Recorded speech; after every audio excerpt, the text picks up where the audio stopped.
Hello बच्चों, this is the fifth lecture of units and measurement, and in this lecture we will study about dimension analysis and its applications. Dimensions क्या होते हैं? किसी भी physical quantity को fundamental units के terms में express करना ही डायमेंशंस होता है. उस फिजिकल क्वांटिटी का डायमेंशंस होता है. मतलब 7 फंडामेंटल यूनिट्स जो होती हैं उन्हीं को डायमेंशंस कहते हैं. 7 डायमेंशंस होते हैं बेसिकली. और सप्लीमेंट्री यूनिट्स क्योंकि यूनिटलेस होती है एक तरह से देखा जाए तो उनके डायमेंशंस नहीं होते हैं. तो बेसिक जो डायमेंशंस होते हैं वो 7 ही होते हैं. डायमेंशंस क्या बताता है? डायमेंशंस बताता है कि किसी भी फिजिकल क्वांटिटी का बेसिक यूनिट्स से क्या रिलेशन है और वो फिजिकल क्वांटिटी उन 7 फंडामेंटल फिजिकल क्वांटिटीज पे किस तरह से डिपेंड कर रही है. ठीक है, without knowing its numerical value. We will study about only the units of any physical quantity. Define कैसे आप कर सकते हैं? Power raised to the units of fundamental physical quantities which gives the units of derived physical quantity is known as its dimensions. ठीक है, 7 होती हैं और इसको लिखने के कुछ रूल्स होते हैं. ये 7 फंडामेंटल फिजिकल क्वांटिटीज हैं, उनकी units and dimensions. Mass, length, time, thermodynamic, temperature, electric current, luminous intensity, amount of substance. Units क्या क्या होंगी? Kilogram, metre, second, kelvin, ampere, candela, mole. इनके जो डायमेंशंस हैं उनको इस तरह से रिप्रेजेंट करते हैं स्क्वायर ब्रैकेट में. ठीक है, तो मास का जो डायमेंशन होता है उसको लिखते हैं कैपिटल एम से, लेंथ को कैपिटल एल, सेकंड को टाइम का कैपिटल टी, थर्मोडायनेमिक टेम्परेचर का कैपिटल के, करंट का capital A, luminous intensity C D and amount of substance का मोल. ठीक है, सारे इस तरह से रिप्रेजेंट किया जाता है स्क्वायर ब्रैकेट में. ठीक है, ये डायमेंशंस हो गए. मान लेते हैं कोई फिजिकल क्वांटिटी है Q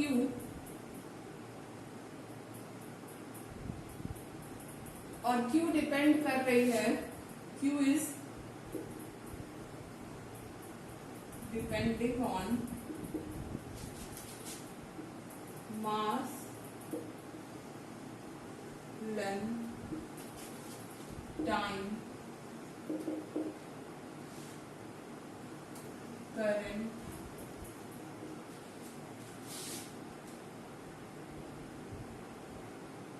टेम्परेचर,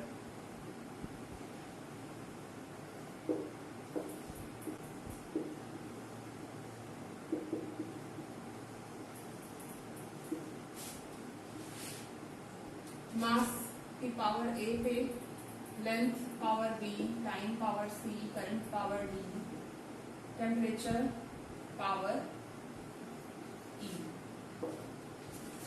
ठीक है, Q is depending on mass, length, time, current, temperature with their powers A, B, C, D, E respectively. तो हम लोग कैसे लिख सकते हैं Q को? Q के डायमेंशंस क्या होंगे? Q के जो डायमेंशंस होंगे वो हो जाएंगे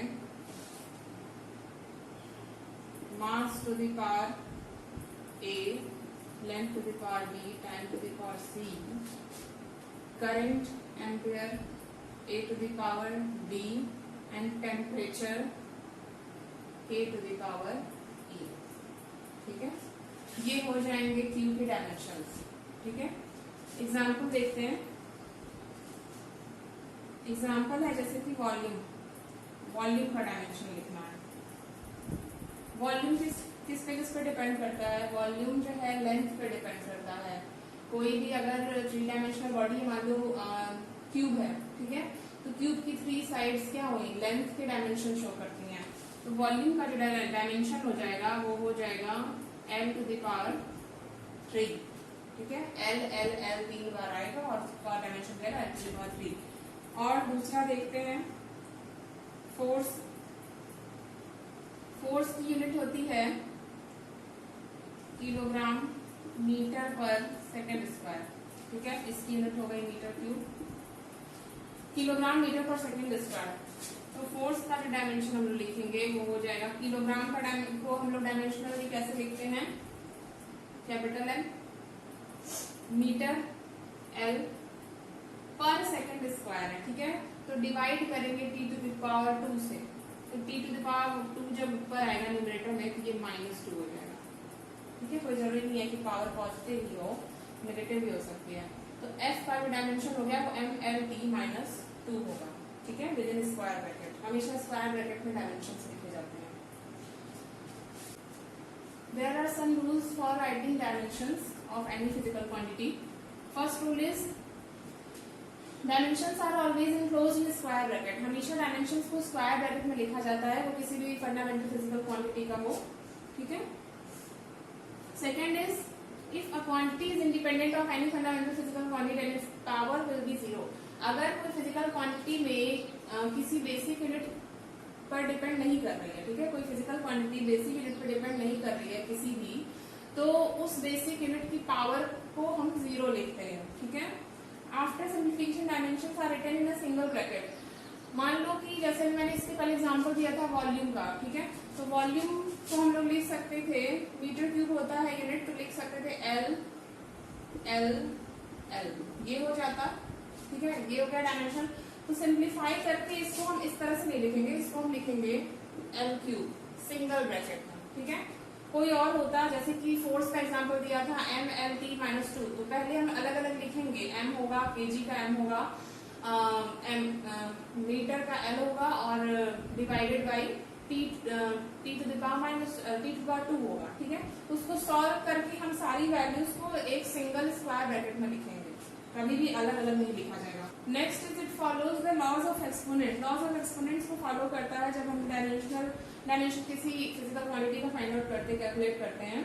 जैसे कि a to the power x and a to the power y equal to a to the power x plus y होगा, या डिवाइड करेंगे तो माइनस हो जाएंगी पावर्स, या इस तरह से है to the power x to the power y तो वो मल्टीप्लाई हो जाएंगे पावर्स। ठीक है, तो डायमेंशनल जब कैलकुलेशन करते हैं हम किसी फिजिकल क्वांटिटी का डायमेंशन कैलकुलेट करते हैं तो उसमें ये सारे रूल्स फॉलो होते हैं।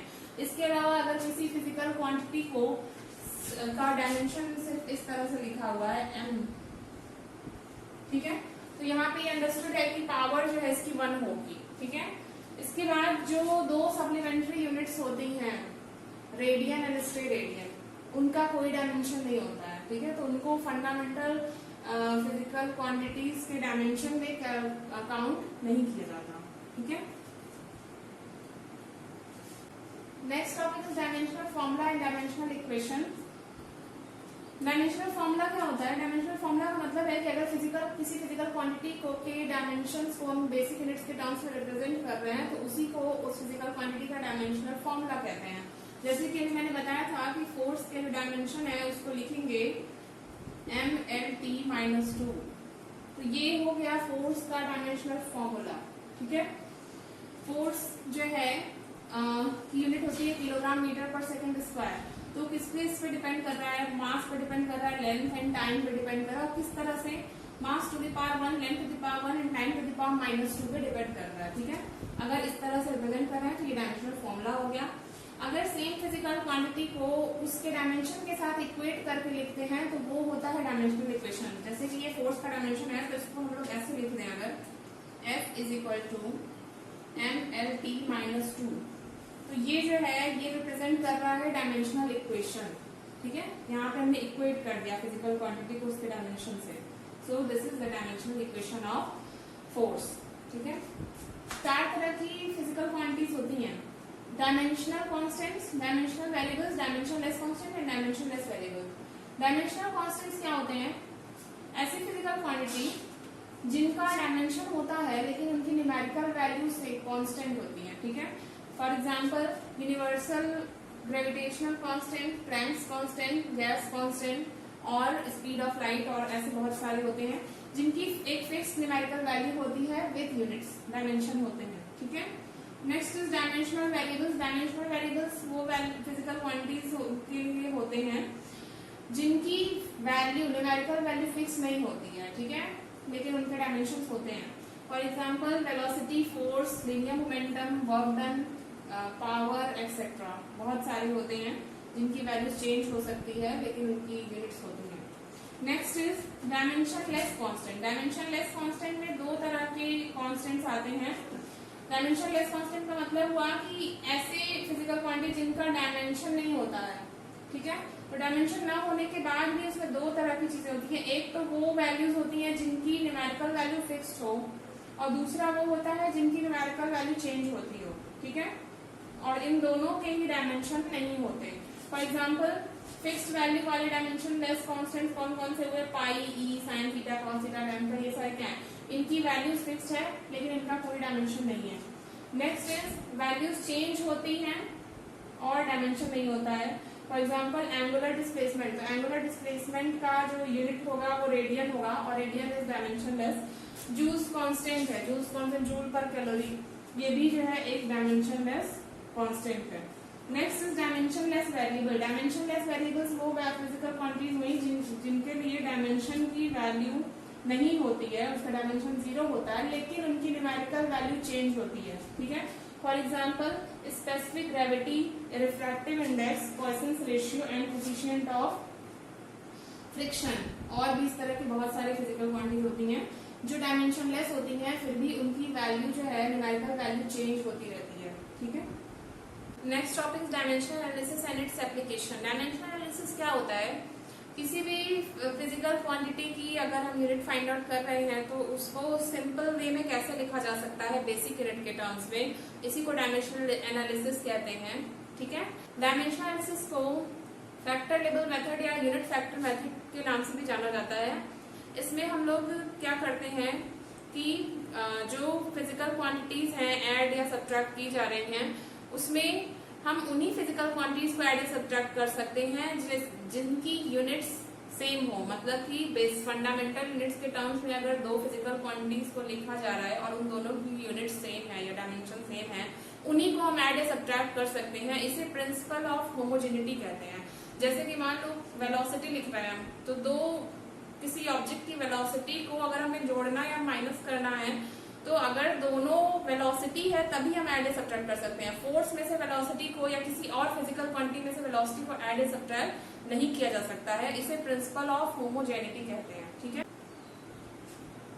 एग्जाम्पल देख सकते हैं जैसे कि v is equal to u plus at, ये क्वेश्चन है। तो v का डायमेंशन क्या हो जाएगा, m0 l0, सॉरी एक एग्जाम्पल देखते हैं प्रिंसिपल ऑफ होमोजेनिटी का। v is equal to u plus AT equation है, इसके डायमेंशन अगर लिखें दोनों साइड तो ये हो जाएगा m0 l t to the power -1, ये डायमेंशन होगा v का। u का डायमेंशन क्या हो जाएगा, m0 l t to the power -1 प्लस a का डायमेंशन होता है m0 l t to the power -2 और t का होता है t, ठीक है। टाइम है, टाइम का डायमेंशन t हो गया। इसको थोड़ा सिंप्लीफाई करके हम लोग लिख सकते हैं m0 l t to the power -1 प्लस इसको सॉल्व करेंगे तो आपका आएगा m0 l t to the power -1। So आप दोनों साइड देख सकते हैं कि डायमेंशन सेम है।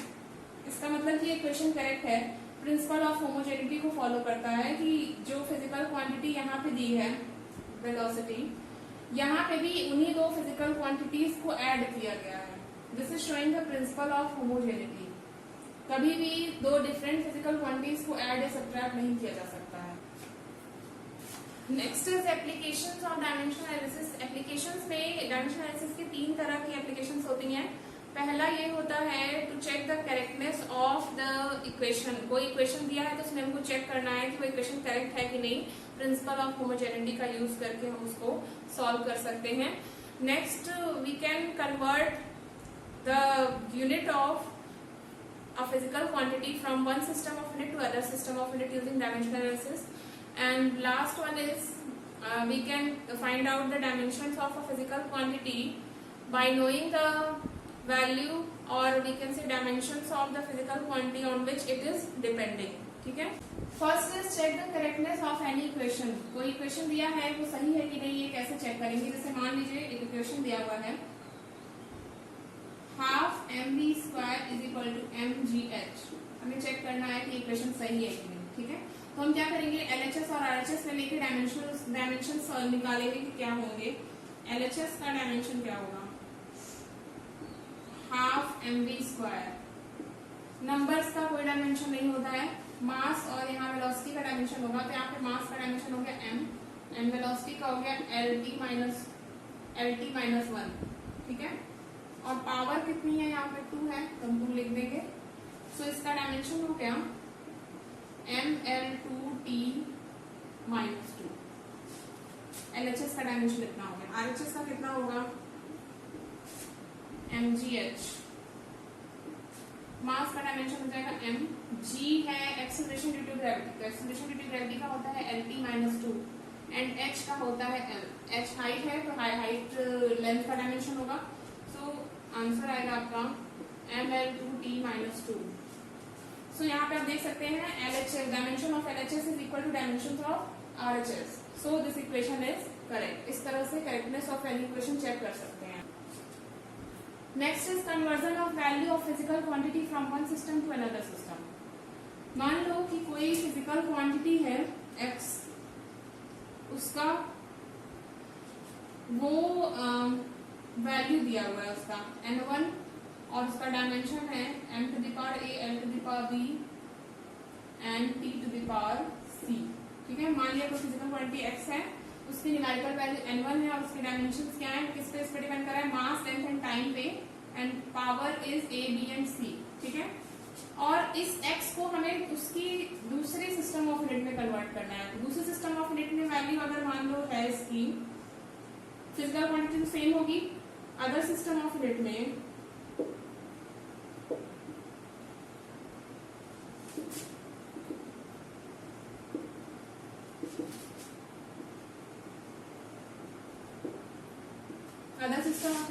x की वैल्यू है n2, न्यूमेरिकल वैल्यू चेंज हो जाती है, मैंने आप लोग को स्टार्टिंग में बताया था।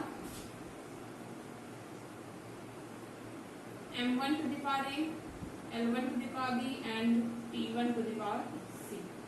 पावर सेम होगी क्योंकि सेम फिजिकल क्वांटिटी है। अगर वो फिजिकल क्वांटिटी CGS सिस्टम में m to the power 1, l to the power 1 and t to the power 2 पे डिपेंड कर रही है, तो MKS सिस्टम पे भी m to the power l to the power t and t to the power l to the power and t to the power 2 पे ही depend करेगी, पावर्स नहीं चेंज होंगी। जैसे कि मान लो अगर हम फोर्स लिख रहे हैं तो फोर्स का डायमेंशन mlt माइनस 2, ठीक है। CGS में भी होगा और MKS में भी होगा, लेकिन उनकी यूनिट्स अलग अलग होंगी। CGS में यूनिट होगी ग्राम सेंटीमीटर पर सेकेंड स्क्वायर और MKS में यूनिट हो जाएगी किलोग्राम मीटर पर सेकेंड स्क्वायर, ठीक है। लेकिन जो पावर्स होंगी यूनिट की वो सेम होगी, इसलिए यहाँ पे मैंने ABC दोनों में लिया है। और फिजिकल क्वांटिटी भी सेम होगी बट न्यूमेरिकल वैल्यू चेंज आएगी। अगर हमको इसमें से इसमें यूनिट में कन्वर्ट करना है तो हम लोग क्या करेंगे, दोनों को इक्वेट कर देंगे। मैंने बताया था n1 u1 is equal to n2 u2 होता है, तो आप लोग इसको लिख सकते हैं n1 m to the power a, l to the power b and t to the power c is equal to n2 into m1 to the power a, l1 to the power b and t1 to the power c, ठीक है। यहाँ से आप other system of unit में की numerical value कितनी है, मतलब जिसमें हमें कन्वर्ट करना है उसमें न्यूमेरिकल वैल्यू कितनी आएगी वहां वो निकाल सकते हैं। इस इक्वेशन को कैसे लिखेंगे, n2 will be equal to n1, इसको यहाँ डिवाइड कर देंगे, लॉज ऑफ एक्सपोनेंट को फॉलो करता है ये, m upon m1 to the power a, l upon l1 to the power b, t upon t1 to the power c, ये हो जाएगा आपका फॉर्मूला, ठीक है। n2 की वैल्यू यहाँ से निकाल लेंगे और सेकंड सिस्टम ऑफ यूनिट में पुट कर देंगे, वहां पता चल जाएगा कि दूसरे सिस्टम में x की वैल्यू कितनी है, ठीक है। एग्जाम्पल देखते हैं इसका। एग्जाम्पल है convert energy of 1 joule into erg. तो जूल का जो डायमेंशन होता है वो होता है ml2t माइनस 2। तो यहाँ से हमें पावर पता चल जाएगी, a की वैल्यू 1 है, b की वैल्यू 2 है एंड c की वैल्यू माइनस 2 है, ठीक है। अब हमें निकालना है सेकंड सिस्टम ऑफ यूनिट में और इसमें एनर्जी की वैल्यू क्या होगी। तो m1 यहाँ पे कितना, m1 किस में है, m1 जो है वो kg है, l1 मीटर एंड t1 जो है वो सेकंड में है, m2 gram, L2 centimetre and T2 is in second. और क्या दिया हुआ है, N1 दिया है 1 जूल, N2 नहीं पता है हमें, ठीक है। तो जैसे भी हमने लिखा था, इक्वेट करके निकालेंगे, N2 will be equal to N1 into M1 by M2 to the power 1, L1 by L2 to the power 2, T1 by T2 to the power -2, ठीक है। सारी वैल्यूज को पुट करेंगे जो अभी M1, M2, L1, M2, T1, T2 की values मैंने लिखी थी, N1 की, और N2 फाइंड आउट करेंगे कि कितना होगा। N2 will be equal to, M1 में केजी में दिया था 1 केजी था, M2 ग्राम था 1 ग्राम, तो 1 ग्राम को यहाँ लिख लेते हैं पहले, टू द पावर 1। L1 आपका मीटर था, L2 centimetre, to the power 2।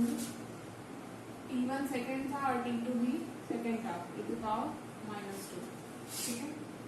N1 आपका दिया है 1 जूल।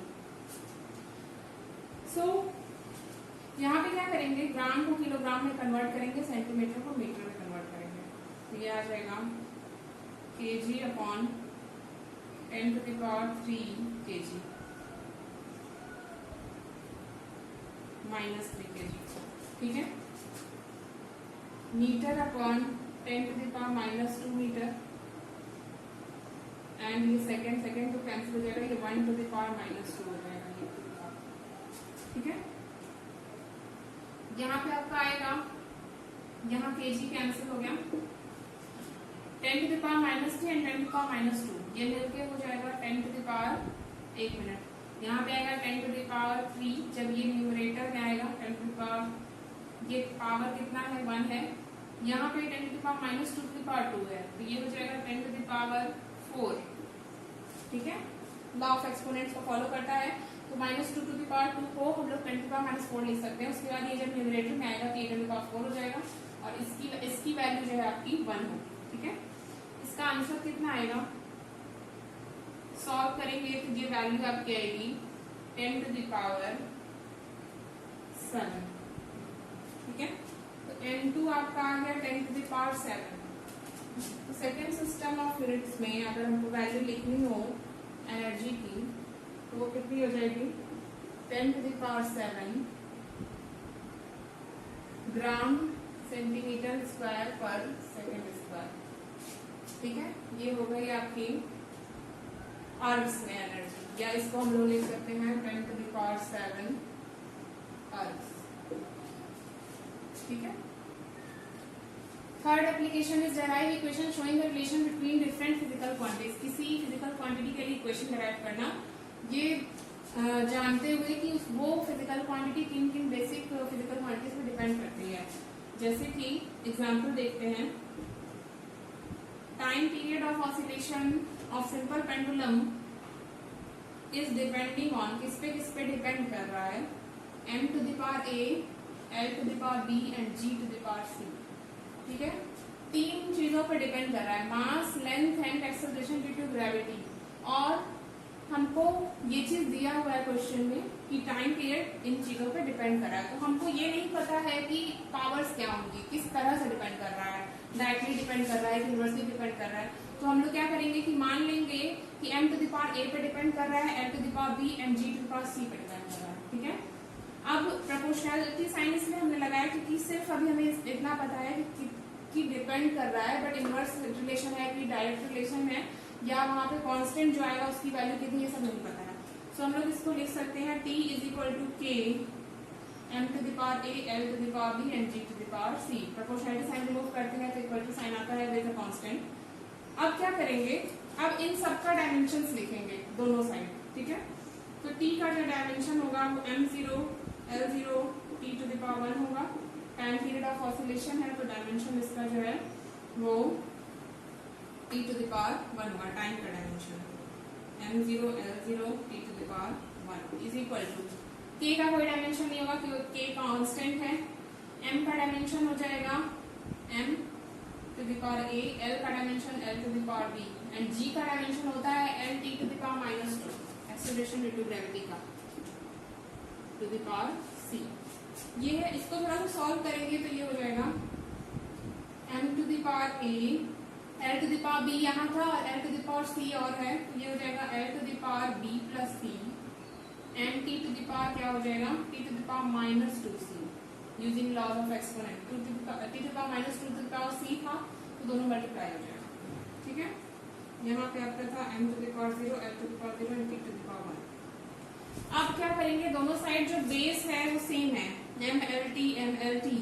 सो पावर्स को हम कंपैरिजन कर सकते हैं। पावर्स कंपेयर करने पे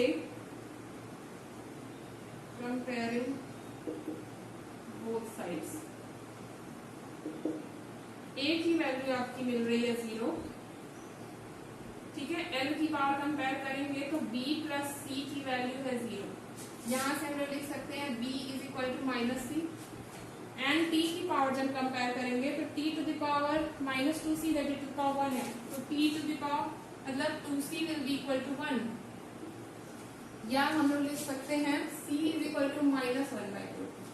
ठीक है, अगर c इक्वल टू -1/2 है तो b कितना हो जाएगा, इससे b will be equal to +1/2 एंड a आपका 0 स्टार्टिंग में पता चल गया, a 0 है, c half -half and b +half. ठीक है, अब ये जो इक्वेशन है इसमें ये सारी वैल्यूज पुट कर देंगे तो हमें पता चल जाएगा कि t किस तरह से m, l और g पे डिपेंड कर रहा है। ठीक है, so t will be equal to k m to the power 0, l to the power half and g to the power -half। यहाँ पे इस इक्वेशन में जो एक्सपेरिमेंटल वैल्यू है k की वो होती है 2 पाई, तो t इज इक्वल टू जाएगा 2 pi m to the power 0 मतलब 1, l to the power half and g to the power -half को हम लिख सकते हैं √l/g। ये इक्वेशन हो जाएगा आपका। ठीक है, t l और g पे डिपेंड कर रहा है, m पे डिपेंड नहीं कर रहा है। और किस तरह से डिपेंड कर रहा है, it is directly proportional to square root of l and inversely proportional to the square root of g। ठीक है, there are some limitations of dimensional analysis. First is it doesn't give information about the dimensionless constant. Dimensional analysis ये dimensionless constant के बारे में कोई information नहीं देता है। Second is if a quantity depends on more than 3 factors having dimensions, then the formula cannot be applied। ये बहुत इंपॉर्टेंट पॉइंट है। अगर कोई फिजिकल क्वांटिटी 3 से ज्यादा वेरिएबल्स या फैक्टर्स पर डिपेंड कर रही है तो हम उस फिजिकल क्वांटिटी का फॉर्मूला डायरेक्ट नहीं कर सकते। ठीक है, जैसे कि अभी मैंने इसके पहले बताया था time period is depending on mass, length and G. ठीक है, अगर वो 4 फिजिकल क्वांटिटी पर डिपेंड कर रही होती, ठीक, तो उस केस में हम इस फॉर्मूले को डेराइव नहीं कर सकते। क्या लिखा है यहाँ पे, depends on more than 3 factors. 3 से ज्यादा अगर फैक्टर्स पे डिपेंड कर रही है तो हम उस फिजिकल क्वांटिटी के लिए फॉर्मूला डेराइव नहीं कर सकते, सिर्फ 3 ही फैक्टर्स कंसीडर किया जा सकता है। Next is formula of trigonometric function can be derive. अगर कोई ट्रिग्नोमेट्रिक फंक्शन दिया हुआ है तो उसके लिए हम फॉर्मूला डेराइव नहीं कर सकते डायमेंशनल एनालिसिस की हेल्प से। नेक्स्ट इज अगर कोई रिलेशन दिया है जिसमें एक से ज्यादा पार्ट्स हैं, जैसे कि अगर वेलोसिटी दिया है तो सिंगल पार्ट है, v की वैल्यू होगी, कुछ फोर्स दिया हुआ है तो सिंगल पार्ट है। अगर कुछ रिलेशन दिया हुआ है जिसमें एडिशन या सब्ट्रैक्शन है, like s is equal to ut plus half at²। ठीक है, तो इस केस में हम इस फॉर्मूले में फिजिकल क्वांटिटी का एग्जैक्ट फॉर्म नहीं बता सकते कि क्या होगा। ठीक है, रिलेशन में exact form of the equation क्या होगा। Next, gives no information whether a quantity is scalar or vector। Of dimensional analysis ये नहीं बताता है कि जो फिजिकल क्वांटिटी है वो स्केलर है या वेक्टर है, वो सिर्फ बताता है कि वो किन किन बेसिक यूनिट्स पे डिपेंड कर रहे हैं। ठीक है, सो आज के लेक्चर में इतना ही। ये चैप्टर आपका यहीं पे खत्म होता है, यूनिट्स एंड मेजरमेंट। इसके बाद हम लोग इसके न्यूमेरिकल सॉल्व करेंगे एनसीईआरटी के। ठीक है, थैंक यू क्लास।